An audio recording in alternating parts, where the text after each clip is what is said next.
Film की शुरुआत में हम देखते हैं टाई जो को, जो कि हद से ज्यादा डिसिप्लिन्ड लाइफ जीता है। उसे हर चीज परफेक्शन से करना पसंद है, जैसे कि हर सुबह सिर्फ 135 कैलोरीज का नाश्ता करना, अपने घर में हर चीज को उसकी सही जगह पर रखना, यहाँ तक कि वो अपने सूट पर लगे छोटे छोटे रोए भी उतारता है। उसका परफेक्शन के लिए जुनून एक बीमारी बन चुका था, लेकिन उसे ऐसा नहीं लगता, क्योंकि इस डिसिप्लिन लाइफस्टाइल ने उसे जिंदगी में आगे बढ़ने में बहुत मदद की है, खासकर उसकी नौकरी में। वो साउथ कोरिया की सबसे बड़ी सिक्योरिटी एजेंसी NIS में एक एजेंट है। इस सब के साथ साथ उसे किसी भी तरह के जानवरों से खास नफरत है।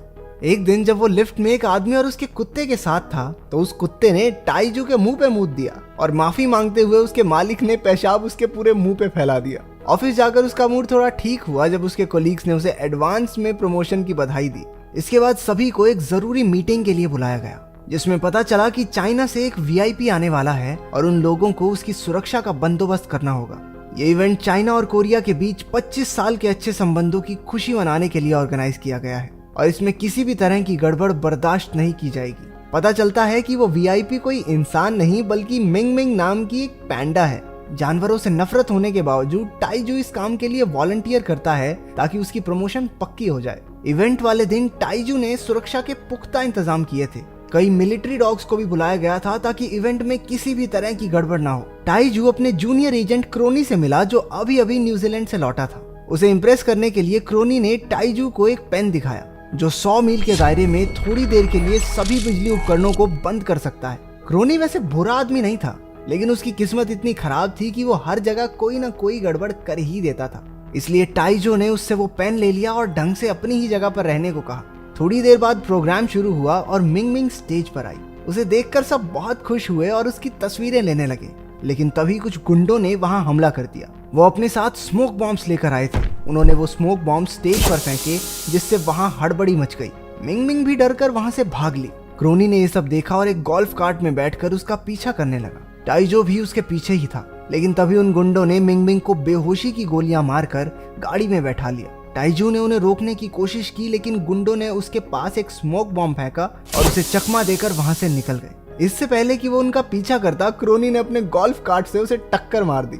गिरने पर उसका सर जोर से रोड पर लगा। बेहोश होने से पहले उसने एक मिलिट्री डॉग को अपनी तरफ आते हुए देखा। कुत्ते ने उससे पूछा, अभी इमरजेंसी के टाइम पे सो रहा है? सारा डिपार्टमेंट हम कुत्तों की वजह से चल रहा तुम्हारा। जब टाइजू को होश आया तो उसने अपने आप को एक गले का पट्टा पहने अपने घर में पाया। उसे पता चला कि NIS ने स्टेटमेंट दी थी कि कल वाला इवेंट एक ट्रेनिंग थी, ताकि असली इवेंट के दौरान ऐसा कुछ ना हो। लेकिन ये सिर्फ मीडिया से मिंग मिंग के अगवा हो जाने की खबर को छुपाने का एक तरीका था। टाइजू अपने ऑफिस जाने के लिए घर से निकला, लेकिन लिफ्ट में उसे फिर से वही कुत्ता मिला जिसने उसके मुंह पे मूता था। लेकिन आज उसे कुत्ते की बातें समझ में आ रही थी। वो कुत्ता खुद से बात कर रहा था कि आज फिर से मौका मिल जाए तो मजा आ जाए, इसी के मुंह पे हल्का हो जाऊं। वो जल्दी से एक दुकान पर गया और बढ़िया खाना और कुछ दवाइयां ली, ये सोचकर कि शायद वो बीमार हो गया है। लेकिन उसके होश तो तब उड़े जब वहां पालतू जानवरों के सेक्शन में एक चूहे ने उसे खुद को खरीदने के लिए कहा और उसके साथ वाले कंटेनर में बैठा है जॉग तो कहने लगा कि इसे छोड़ के मुझे ले चलो अंकल, मैं बहुत बढ़िया हूँ, मेरे पे 500 रुपया ऑफ भी है। टाइजू जल्दी से वहां से भाग गया। ऑफिस में पहुंचकर उसने फिश टैंक में तैर रही मछलियों को उस पर हंसते हुए सुना। कल तक तो प्रमोशन के सपने देख रहा था, आज नौकरी से भी हाथ धो बैठेगा। ओ बिरे सानू की तैरो तैरो अपना तैरो। टाइजू ने चौंक कर अपने बॉस से पूछा कि क्या उसे नौकरी से हटाया जा रहा है, जिसने जवाब दिया कि वो उनके सबसे अच्छे एजेंट्स में से एक है, वो भला उसे क्यों हटाएंगे। लेकिन जब मछलियां चुप होने का नाम ही नहीं लेती तो टाइजू जोर से उन पर चिल्लाया। सब उसकी तरफ असमंजस में देखने लगे। उसने अपनी डायरेक्टर को बताया कि वो जानवरों की बात सुन सकता है। डायरेक्टर को लगा कि उसके सर पर लगी चोट ने कुछ गहरा असर किया है और उसे कुछ दिन आराम करने को कहा।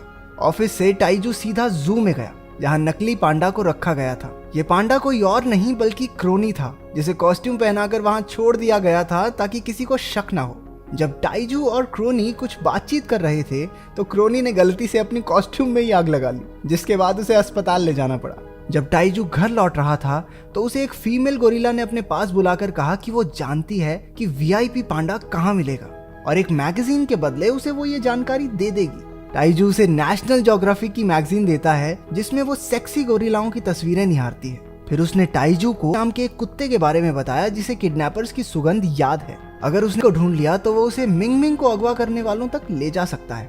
उस रात वो एक खाली पड़े घर में गया जहाँ कुछ जानवरों को अपने वीरता के किस्से सुना रहा था कि कैसे उसने सर्बिया में कई सिपाहियों की जान बचाई थी। टाइजू को देखकर उन्होंने उस पर हमला कर दिया, लेकिन उसने उनके सामने खाना फेंक कर उनका ध्यान भटकाया और लेकर भाग गया। घर जाते समय टाइजू ने से किडनैपर्स के बारे में पूछा, लेकिन इस सिचुएशन का फायदा उठाते हुए कहा कि खाली पेट याद सा नहीं आता कुछ। वो टाइजू के घर पर आए जहाँ उसने मस्त भागना शुरू कर दिया, जबकि टाइजू उसके पीछे पीछे उसके पंजों के निशान मिटाता फिर रहा था। अगली सुबह जब टाइजू ने अपने घर में पहली बार गंद मचा हुआ देखा तो वो इसके लिए डांटने लगा, लेकिन तभी वहां उसकी बेटी सियो यान अपनी 2 दोस्तों के साथ पहुंची। उसकी मां के गुजर जाने के बाद सियो यान और टाइजू के रिश्ते में काफी तनाव आ गया था। उसकी खतरनाक नौकरी की वजह से वो दोनों साथ भी नहीं रहते। आज उसकी बेटी का जन्मदिन है और टाइजू ने उसे एक अच्छी पार्टी देने का वादा किया था, लेकिन घर में गंद मचा देखकर वो समझ गई कि उसके पिता उसका जन्मदिन भूल गए थे। पर जैसे ही उसने को देखा वो खुश हो गई कि चलो पापा में थोड़ा बदलाव तो आया। टाइजू उसे सच्चाई बताकर दुखी नहीं करना चाहता था, तो वो चुप रहा। इसके बाद वो एक पार्क में गए जहां पूरा दिन सियोयान के साथ खेली। शाम को उसके जाने के बाद पास में हो रही आतिशबाजियां को उस समय की याद दिलाती हैं जब वो सर्बिया में था, जिसके बाद वो थोड़ा उदास हो गया। जब टाइजू ने उससे इस बारे में पूछा तो उसे बताया कि उसे सर्बिया में उसकी मालकिन को मारने वाले इंसान की सुगंध अच्छे से याद है और ये वही आदमी है जिसने उस वीआईपी पैंडा को अगवा किया है। ने उस समय को याद किया जब वो अपनी मालकिन सोही के साथ एक बम का पता लगाने की कोशिश कर रहा था, लेकिन तभी एक दूर खड़े आदमी ने उसे डेटोनेट कर दिया। इस धमाके में सोही की मौत हो गई। उसने उस आदमी पर हमला किया लेकिन उसे रोक नहीं पाया, पर उसे ये जरूर पता चला कि उस आदमी की एक टांग नकली है। और फिर जिस दिन वो किडनैपर्स मिंग मिंग को अगवा करने आए तो उसे वही सुगंध फिर से आई। कुत्ते की दुख भरी कहानी सुनकर टाइजू को उसके लिए बहुत बुरा महसूस हुआ और उसका मूड ठीक करने के लिए उसके साथ खेलने लगा। उधर मिंग मिंग बैम्बू के अलावा कुछ भी खाने से मना कर देती है, जिसके बाद वो किडनैपर्स उसके लिए एक फार्म से बैम्बू लेकर आए। अगले दिन सूंघता हुआ टाइजू को उसी बैम्बू फार्म में ले गया। उन्होंने उस फार्म के मालिक की पालतू बकरी से किडनैपर्स के बारे में पूछा, जिससे उन्हें किडनैपर्स की गाड़ी का पता चला। थोड़ी और छानबीन के बाद उन्हें एक बायोटेक कंपनी के फाउंडर मैनसीक पर शक हुआ। उसकी तस्वीर देखते ही ने उसे पहचान लिया और कहने लगा कि यही मिंग मिंग का किडनैपर है। वो उसकी कंपनी के हेडक्वार्टर्स में गए और पता लगाया कि वो जल्द ही एक नया प्रोजेक्ट शुरू करने वाला है, जिसमें वो एक पैंडा के जीन्स का इस्तेमाल करके एक नई स्पीशीज का इजाद करना चाहते हैं जिसे इंसान पालतू जानवरों की तरह अपने पास रख सके, और इसी वजह से उसने मिंग मिंग को अगवा करवाया होगा। टाइजू ने मैनसीक और उसके बॉडीगार्ड्स पर हमला किया और उसे गिरफ्तार करके पुलिस स्टेशन ले गया, लेकिन गलती से वो पीछे ही छोड़ आया। एनआईएस की डायरेक्टर ने टाइजू से पूछा कि वो किस बिना पर मैनसीक को गिरफ्तार करके यहाँ लाया है, पर वो कैसे बताता कि ये सब एक कुत्ते ने उसे बताया था। उनकी छानबीन में पता चला कि किडनैपिंग के समय मैनसीक कोरिया में था ही नहीं और बिना सबूत के एक आदमी पर हमला करके उसे गिरफ्तार करने के लिए टाइजू को उसकी नौकरी से हटा दिया गया। एनएसआई हेडक्वार्टर से छूटते ही मैनसीक सीधा उन लोगों के पास गया जिन्हें उसने मिंग मिंग को अगवा करने की सुपारी दी थी। हमें पता चला कि दिमित्री नाम के एक आतंकवादी ने मिंग मिंग को किडनैप किया था। तो धोखा इसलिए लगा क्योंकि दिमित्री ने अपने चेहरे पर मैनसीक का एक हाईटेक मुखौटा पहना था। उस पैंडा को अगवा करने के बदले उसने मैनसीक से ऐसे कैप्सूल बनवाए थे जिन्हें अगर किसी को खिला दिया जाए तो एक रिमोट का इस्तेमाल करके दूर से ही धमाका किया जा सकता है। जो मैनसीक का पीछा करते हुए वहां पहुंचा था, उनकी बातें सुनकर सारी सच्चाई समझ गया। उसने मिंग मिंग के पास जाकर उसे दिलासा दिया कि कोई नहीं चाची, आएंगे तुझे बचाने। इसके बाद वो भागता हुआ टाइजू के घर गया और घंटी बजाकर दरवाजा खोलने को कहा, लेकिन टाइजू को अब उस पर बिल्कुल भरोसा नहीं था क्योंकि की वजह से ही उसकी नौकरी गई थी। मिलिट्री वाले वहां से ले गए और ये तय हुआ कि ऑर्डर्स फॉलो ना करने की वजह से उसे मार दिया जाएगा। जब सियो यान से मिलने वापस आई तो उसे पता चला कि टाइजू ने उसे छोड़ दिया है। अपनी बेटी को दुखी देखकर टाइजू ने को बचाने का फैसला लिया। वो मिलिट्री के डॉग शेल्टर में गया और उसकी जान बचाई। टाइजू को उस गोदाम में लेकर गया जहां किडनैपर्स ने मिंग मिंग को रखा था। उन्हें वहां क्रोनी भी मिला जो जॉगिंग करते हुए रास्ता भटक गया था। टाइजू जानता था कि इसको अंदर ले गए तो मरे, इसलिए उसने सख्ती से उसे बाहर ही रहने को कहा और टाइजू चुपचाप गोदाम में दाखिल हुए। टाइजू ने एक इलेक्ट्रिक गन से बहुत सारे आतंकवादियों को ढेर कर दिया। दिमित्री और उसके बीच में लड़ाई शुरू हुई। दिमित्री उसे मारने ही वाला था, लेकिन ऐन मौके पर वहां आकर उसकी जान बचाई। वो मिंग मिंग को लेकर वहां से जल्दी से भागे। पहाड़ी पर चढ़कर उन्होंने वहां रखे बैरल्स को उनका पीछा कर रहे आतंकियों की तरफ उड़ेल दिया। एक बैरल के साथ क्रोनी भी नीचे चला गया। वो तीनों सारी रात भागते हुए एक हाईवे पर पहुंचे। मौका देखकर वो एक बस में चढ़े जहां टाइजू ऐसा दिखाता है कि मिंग मिंग एक इंसान है जिसने कॉस्ट्यूम पहनी हुई है। उधर गोदाम में मैंसिक उस पैंडा के गायब हो जाने की वजह से आग बबूला हो रहा था, लेकिन जब उसने दिमित्री के साथ बेइज्जती से बात की तो आतंकियों ने उसे जबरदस्ती वो विस्फोटक कैप्सूल खिलाकर एक कमरे में बंद कर दिया।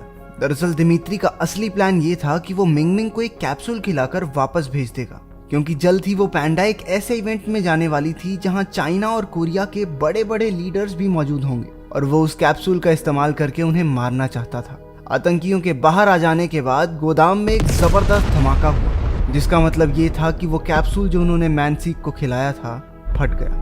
टाइजू ने NIS की डायरेक्टर को अपने घर बुलाकर मिंगमिंग से मिलवाया। उसके घर में वो सारे जानवर मौजूद थे जिनसे उसने अब तक बात की थी। वो मिंगमिंग को सही सलामत गाड़ी में बैठाकर इवेंट में ले गए। वो एक अजीब सी स्मेल आती है। वो उसे सूंघते हुए जा रहा था कि अचानक से दिमित्री के लोग आए और उसे उठाकर ले गए। टाइजू ने उन्हें देख लिया लेकिन रोक नहीं पाया। उसने घर जाकर तोते से को ढूंढने के लिए कहा। दिमित्री जबरदस्त सभी मिलिट्री डॉग्स को वो विस्फोटक कैप्सूल खिला देता है, क्योंकि वो भी उस इवेंट में मौजूद होंगे। तो दिमित्री अब उन सबको बम की तरह इस्तेमाल करेगा। प्रोग्राम शुरू हुआ और दोनों देशों के लीडर्स एक दूसरे से मिले, लेकिन जब मिंगमिंग परफॉर्म करने स्टेज पर आई तो दिमित्री ने अपने फोन से काउंटडाउन शुरू कर दिया। कुत्तों को छोड़ दिया गया, जिससे लोगों में हड़बड़ी मच गई। बाहर से दरवाजे बंद होने की वजह से वो सब अंदर ही कैद हो गए। कैप्सूल्स के फटने से कुछ देर पहले टाइजू क्रोनी के पास गया और उसके पेन के बटन को दबा दिया, जिसने वहां मौजूद सारे इलेक्ट्रिक डिवाइसेस को बंद कर दिया। सभी कैप्सूल्स कुत्तों के पेट में ही डिफ्यूज हो गए। दिमित्री वहां से भागने की कोशिश करता है, लेकिन अब उसका पीछा किया। इस लड़ाई में पूरी तरह घायल हो गया। दिमित्री उसे मारने ही वाला था कि टाइजू बीच में कूद पड़ा। गोली टाइजू को लगी। अगले दिन जब वो अस्पताल में उठा तो उसे पता चला कि जानवरों के अस्पताल में है। वो उससे मिलने गया, लेकिन पहले ही मर चुका था। दोनों बाप बेटी लिपट कर रोने लगे, लेकिन डॉक्टर ने आकर बताया कि वो बस सो रहा है। आखिरी सीन में हम देखते हैं कि अपनी वीरता के लिए को NIS की डायरेक्टर एक मेडल से सम्मानित करती है। ऐसी और वीडियोस देखने के लिए चैनल को सब्सक्राइब करें, बेल नोटिफिकेशंस ऑन कर लेना। मिलते हैं अगली वीडियो में।